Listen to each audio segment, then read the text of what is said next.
Driverly.com, unlimited drama series. The wrench slipped from my greasy fingers as my 5-year-old son, Tommy, pointed at our new neighbor walking across the perfectly manicured lawn. "Dad, that scary man is staring at Mom again." I wiped my hands on an old rag, watching the retired cop approach our driveway with the intensity of a bloodhound tracking a scent. Something about the way his weathered face twisted into concern made my stomach clench. "Evening, Jake," Detective Ray Morrison called out, his voice carrying that authoritative edge that never quite leaves a man who spent 30 years interrogating criminals. "Mind if I ask you something personal?" My wife Sarah looked up from where she was pushing Tommy on his new swing set, her auburn hair catching the dying sunlight. She waved at Morrison with that practiced smile she used on clients at the law firm. "Shoot," I said, though every instinct screamed this wasn't going to be a conversation about property lines or garbage pickup schedules. Morrison's gray eyes never left Sarah as he spoke. "What's your wife's maiden name?" The question hit like a sucker punch. "Excuse me?" "Her maiden name, before you married. It's important." I glanced at Sarah, who had stopped pushing the swing and was walking toward us, her expression shifting from pleasant to wary. "It's Nilek. Sarah Nilek." "Why?" The color drained from Morrison's face like water through a broken dam. His hands trembled as he reached into his jacket pocket, pulling out a yellowed newspaper clipping that looked like it had been folded and unfolded 1,000 times. "Take your son and run," he whispered, pressing the clipping into my palm. "Don't tell her why. Just go." The headline made my blood freeze. "Mother kills her 5-year-old son on his birthday. Evelyn Killen sentenced to life." Killen, Nilek spelled backwards. "What's going on here?" Sarah's voice carried that sharp edge she used in court when she sensed weakness in opposing counsel. She stood 3 feet away, her green eyes flicking between Morrison and the paper in my hands. Morrison backed away like Sarah was radioactive. "Just neighborhood business, ma'am. Nothing to concern yourself with." But Sarah had already seen the headline. Her face went chalk white as she lunged forward, snatching the clipping from my fingers with surprising violence. "This is nothing," she said, her voice too high, too fast. "Just some sick joke. People have the same names all the time." Morrison was already retreating toward his house, but his parting words cut through the evening air like a blade. "Check the dates, Jake. Check the ages." As Sarah tore the clipping into pieces, I caught one crucial detail before the fragments scattered in the wind. The murdered boy's birthday was October 15th. Tommy's birthday was October 15th, and it was exactly 1 week away. Sleep became a luxury I couldn't afford.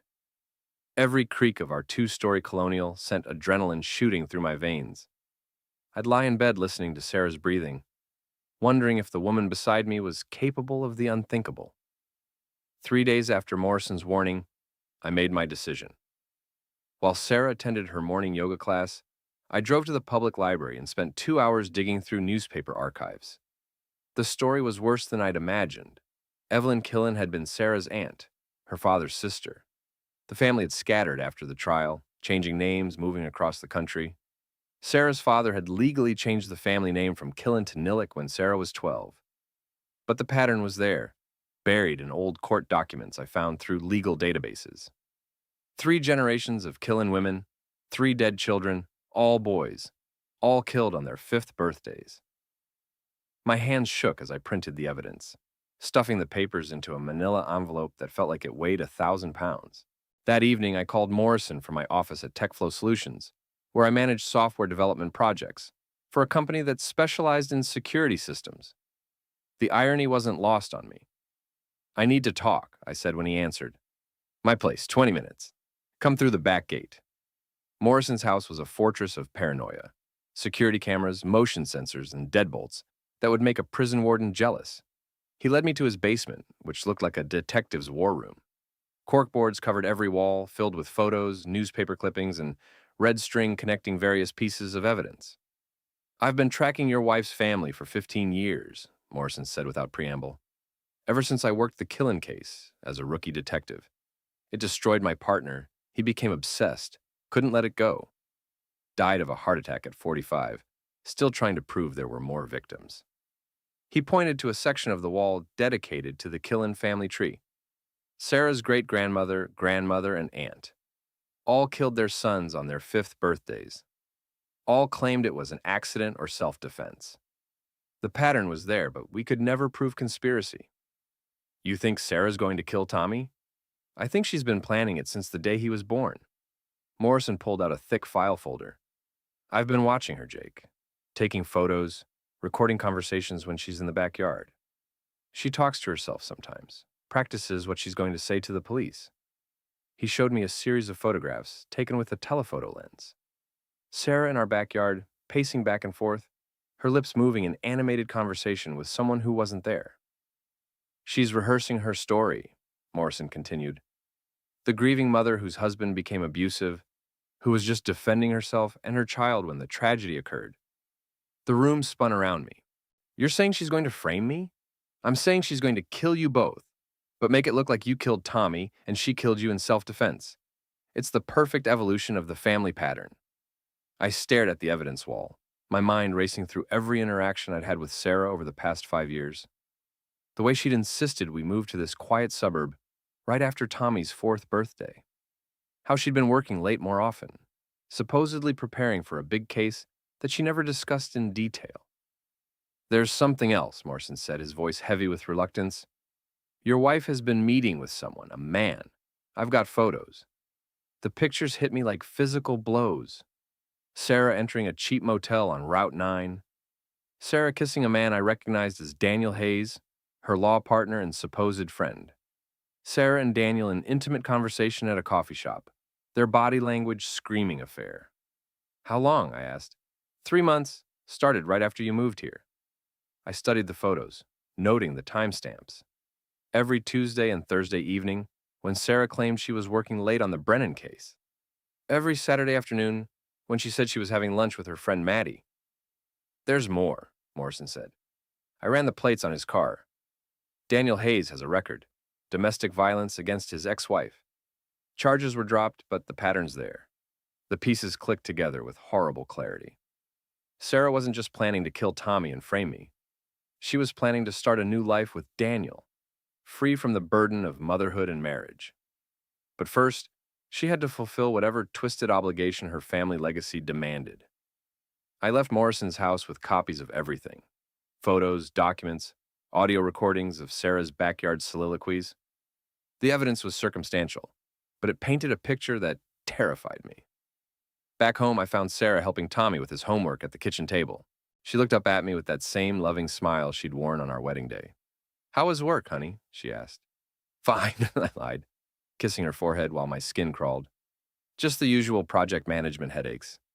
Tommy ran to me, wrapping his small arms around my legs. Dad, Mom says we're going to have the best birthday party ever next week. Sarah's smile never wavered, but something cold flickered in her green eyes. That's right, sweetie. It's going to be a birthday you'll never forget. I became a man living 2 lives. During the day, I played the role of devoted husband and father, helping Tommy practice his letters and listening to Sarah's fabricated stories about her cases.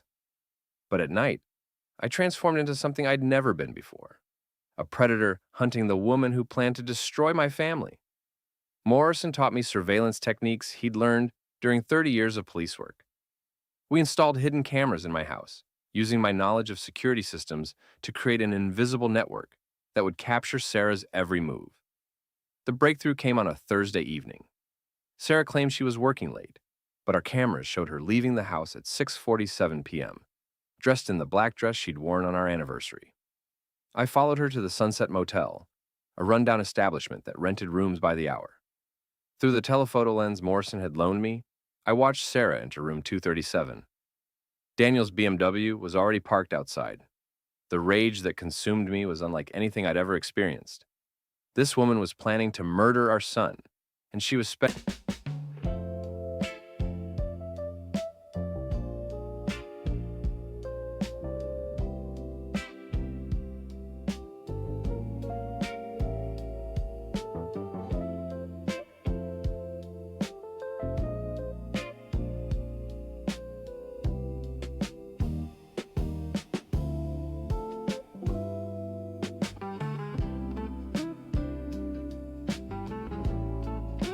spending her evenings screwing her accomplice in a cheap motel.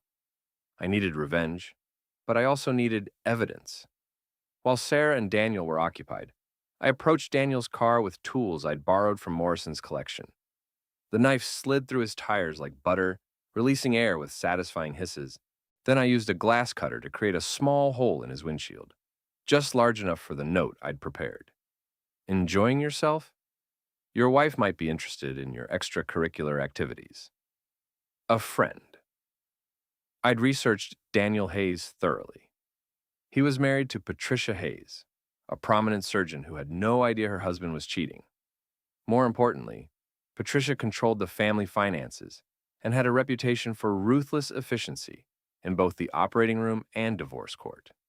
I slipped the note through the windshield crack and retreated to my car, parking where I could watch the aftermath. 20 minutes later, Sarah and Daniel emerged from the motel room. Daniel's face went purple when he saw his destroyed tires and found my note. He showed it to Sarah, who immediately began scanning the parking lot with panic in her eyes. They were scared. Good. I followed them at a distance as Daniel called a tow truck, listening through the audio surveillance device Morrison had helped me plant in Sarah's purse. Their conversation was pure gold. "Someone knows about us," Daniel said, his voice tight with fear. "It's probably just some random person who saw us," Sarah replied, but I could hear the uncertainty in her voice. "What if it's Jake? What if he's figured out the plan? Jake's an idiot. He spends his days managing computer nerds and his evenings helping Tommy with finger painting. He doesn't have the spine for this kind of thing." The contempt in her voice fueled my determination. Sarah thought she was married to a weak, predictable man who would roll over and die when the time came. She was about to learn how wrong she was.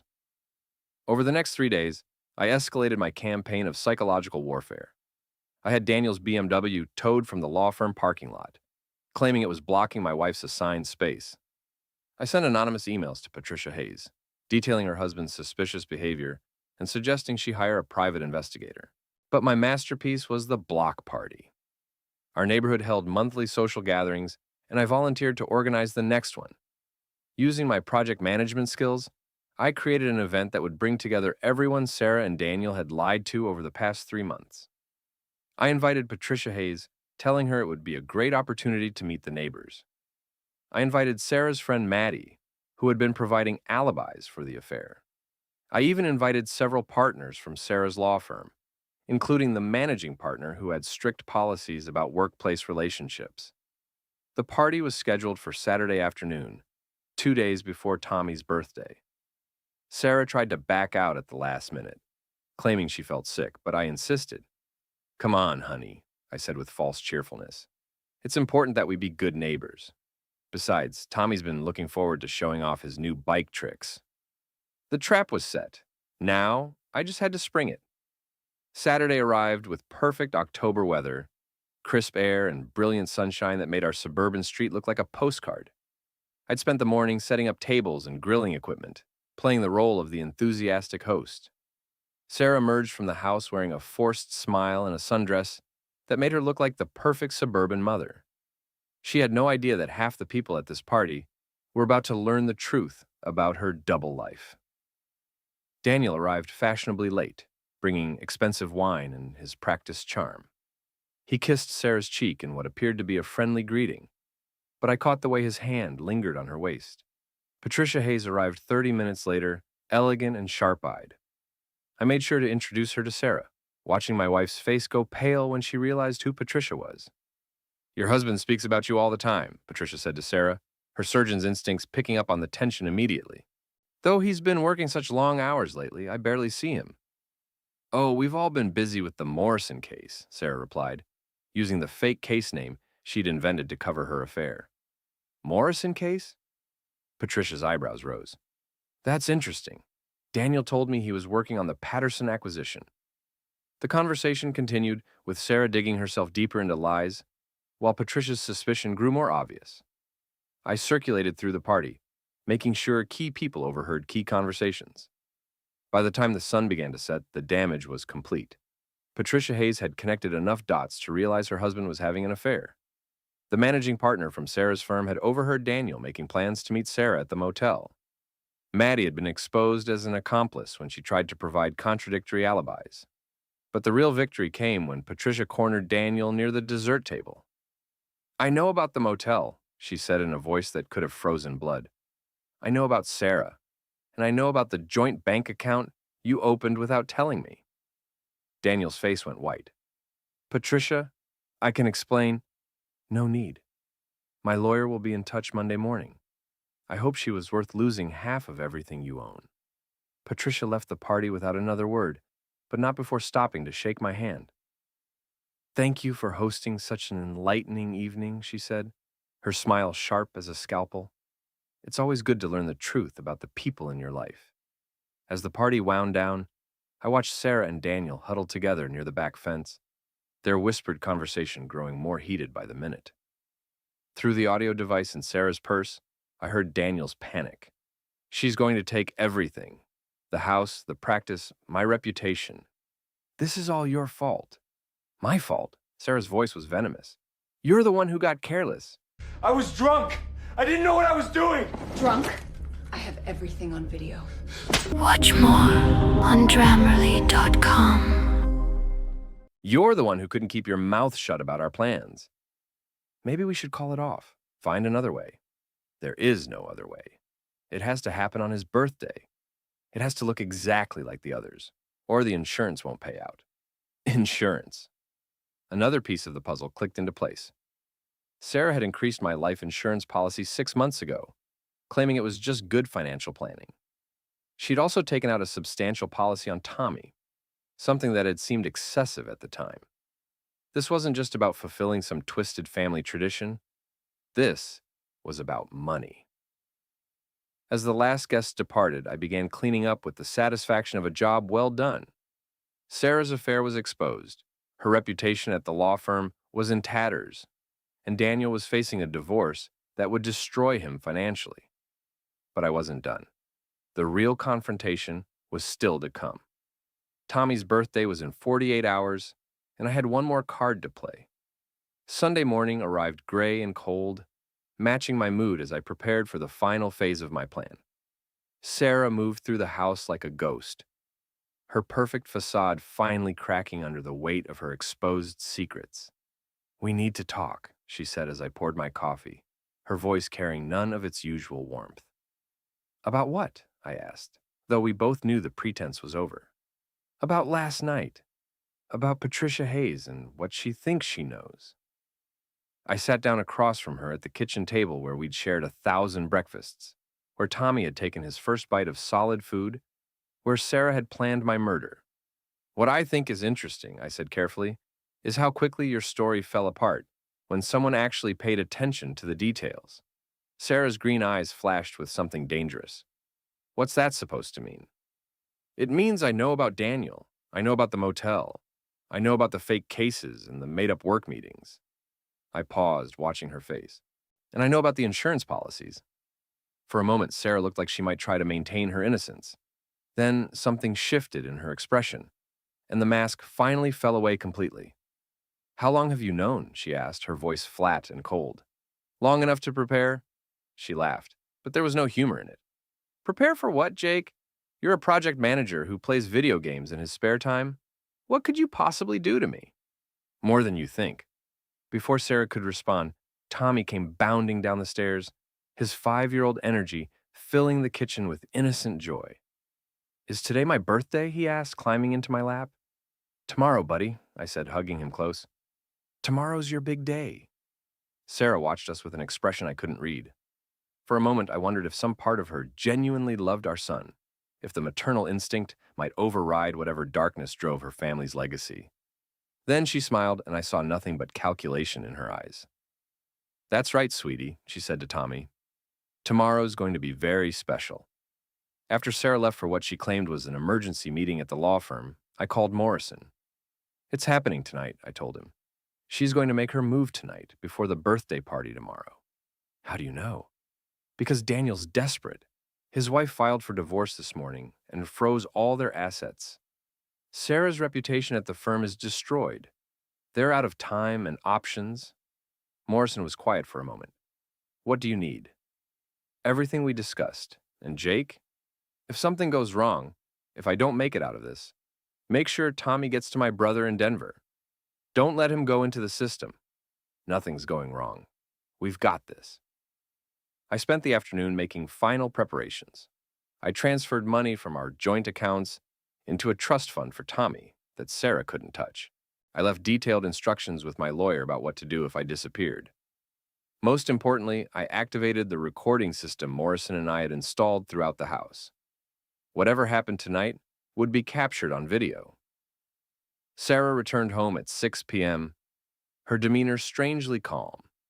She cooked Tommy's favorite dinner, mac and cheese with hot dogs, and seemed almost normal as we ate together as a family for what I knew would be the last time.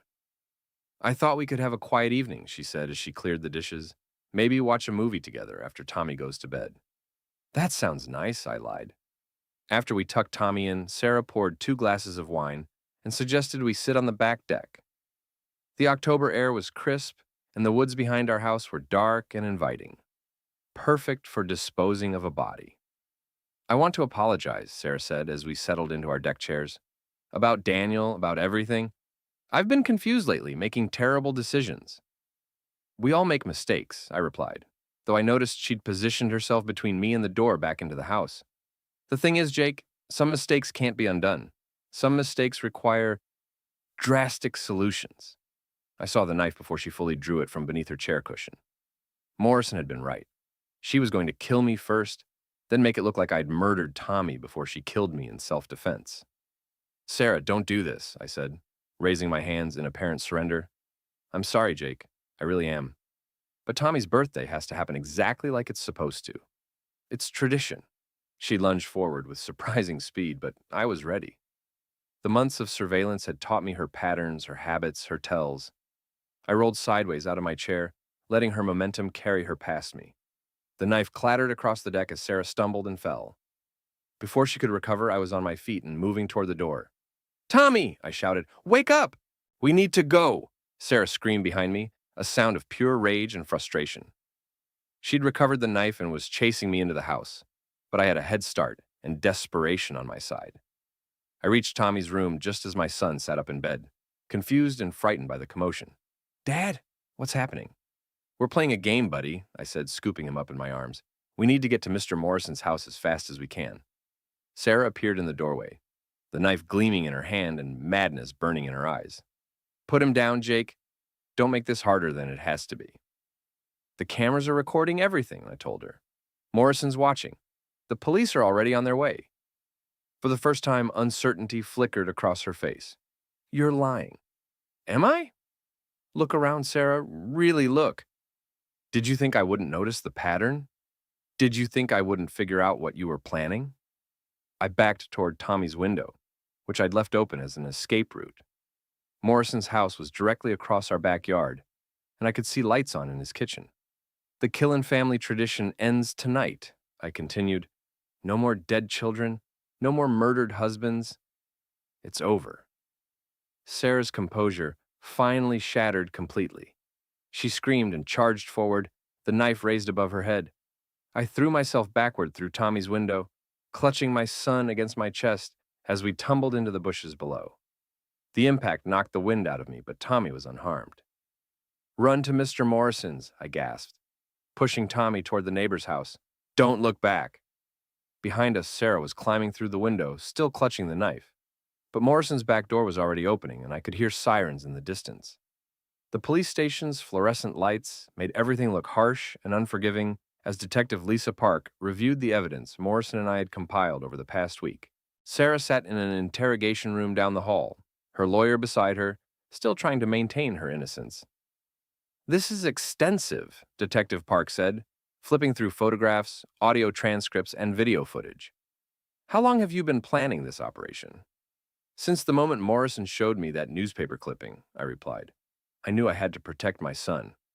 Tommy was safe at Morrison's house, being watched by the detective's wife while we sorted out the legal mess. The boy had been through enough trauma for one night.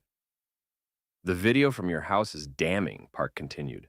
Her confession, the attack with the knife, the clear intent to harm both you and your son, combined with the evidence of the family pattern Mr. Morrison documented, we have a solid case.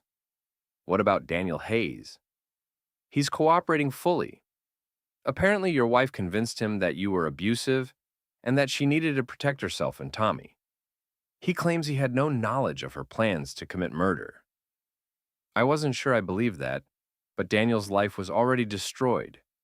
His wife's divorce would leave him with nothing, and his career at the law firm was over. Sometimes social destruction was more effective than criminal prosecution. There's something else, Detective Park said, pulling out a folder I hadn't seen before. We found additional evidence in your wife's car. Insurance documents, forged medical records, claiming you were mentally unstable, even a fake diary detailing supposed domestic abuse. The scope of Sarah's planning was breathtaking. She'd been constructing an elaborate framework to justify my murder for months, possibly years. She also had detailed plans for after the murders, Park continued. New identities, offshore bank accounts, a house in Costa Rica.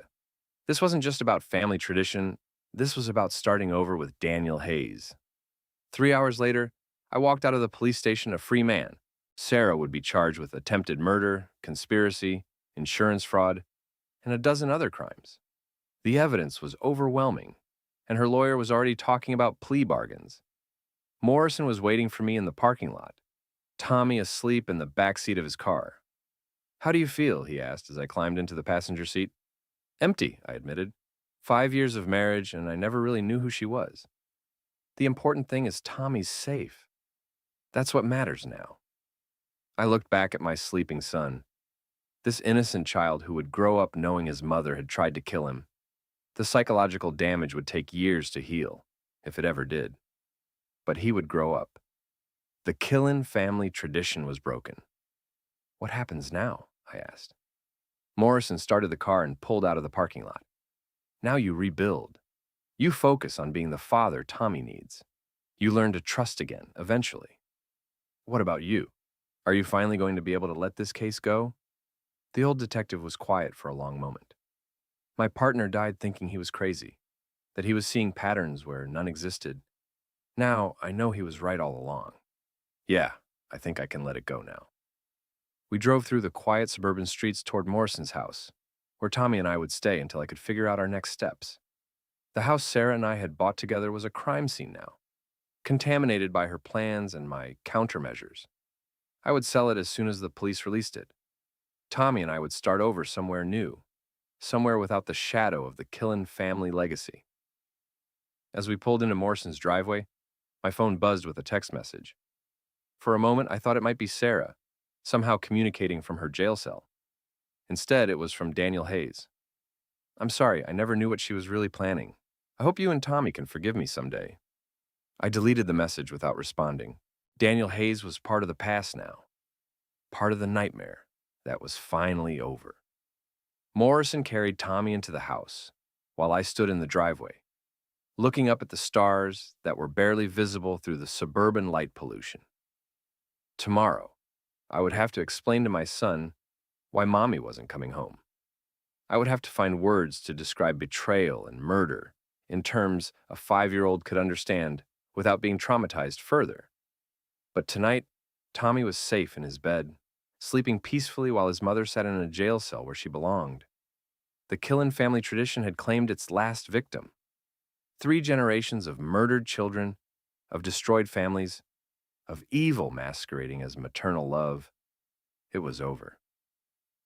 I walked into Morrison's house, locked the door behind me, and began planning the first day of the rest of our lives. 3 months later, I stood in the parking lot of Sarah's minimum security prison, holding an envelope containing the divorce papers she'd finally agreed to sign. The trial had been swift and decisive, life in prison without the possibility of parole for attempted murder and conspiracy. She'd aged years in those 3 months. Her auburn hair had gone gray at the roots, and the confident bearing that had made her such an effective attorney was gone. "I want you to know I never stopped loving you," she said through the bulletproof glass that separated us. "Love doesn't plan murder," I replied. "It was the family curse. I couldn't fight it. You don't understand the pressure, The voices in my head telling me what had to be done. The only voices in your head were your own greed and selfishness. Sarah's face hardened. You destroyed everything. My career, my future, my relationship with Daniel. You turned everyone against me. I protected my son from a mother who wanted to kill him. If that destroyed your life, good. I stood up to leave, but Sarah pressed her hand against the glass. What about Tommy? When will I be able to see him? Never, I said. I've legally changed his name. We've moved to a different state. As far as he's concerned, his mother died in a car accident 3 months ago. The lie was necessary. Tommy was in therapy, slowly recovering from the trauma of that October night. He didn't need the additional burden of knowing his mother was alive in prison, still trying to manipulate him with claims of love and family obligation. Sarah screamed my name as I walked away, but I didn't look back. Outside the prison, Morrison was waiting by his car. He'd driven down from our old neighborhood to provide moral support for this final confrontation. How do you feel? He asked as we drove away. Free, I said, and meant it. Tommy was waiting for us at our new house in Colorado, a small ranch-style home with a big yard where he could play safely. He'd started kindergarten and was making friends, slowly learning to trust the world again. The nightmares were becoming less frequent. His laughter was returning. He was going to be okay. As we drove through the mountains toward home, I thought about the chain of events that had brought us here. Sarah's betrayal, Daniel's weakness, the elaborate revenge I'd orchestrated to expose them both. I'd become someone I never thought I could be. Calculating, ruthless, capable of destroying lives without remorse. But I'd done it to protect my son, and I would do it again without hesitation. The villain next door had been my own wife. But in